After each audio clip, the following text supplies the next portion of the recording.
তো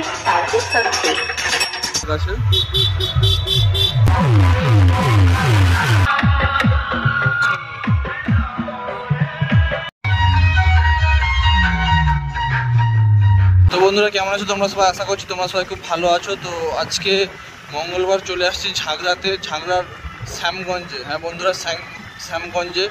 তোমরা শ্যামগঞ্জের কম্পিটিশনের নাম অবশ্যই শুনেছো, 2 বছর ধরে ভিডিও দিয়েছি, অবশ্যই দেখেছো। প্রথম বছর ছিল বাসুদেব এবং সুমন ও তোতন মুখোমুখি, দ্বিতীয় বছরও ছিল বাসুদেব এবং সুমন ও তোতন মুখোমুখি ছিল। দ্বিতীয় বছর মনে হচ্ছে এসিনি, প্রথম বছর এসেছিলাম। তো এই বছর গিয়ে দেখি যে কোন কোন সেট আপ আছে বন্ধুরা। তো শেষ পর্যন্ত দেখতে থাকবে, দেখতে পাচ্ছ তো বাজছে একটা সেট আপ শোনা যাচ্ছে। তো যা যে দেখি কোন কোন সেট আপ আছে।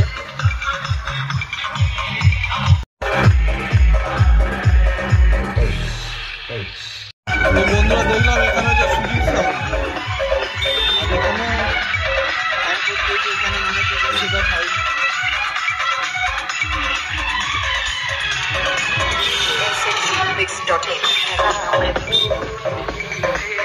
বন্ধুরা এখানে তো আপাতত একটা সেটআপই হয়েছে, সুজিত সাউন্ড বাঁকা। তো বন্ধুরা চলে এসেছি আমরা মন্দিরের কাছে।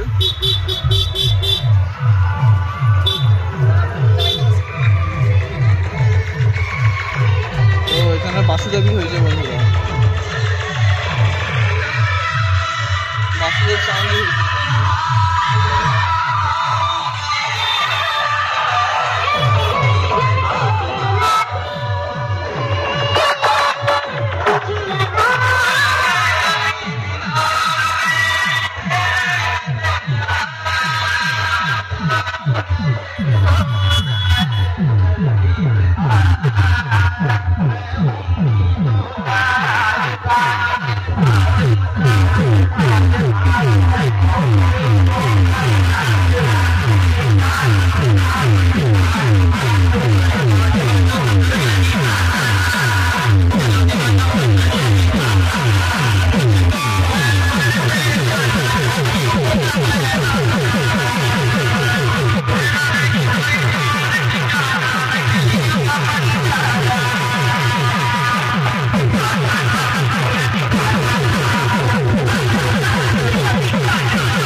तुझे प्यार हमने रोज से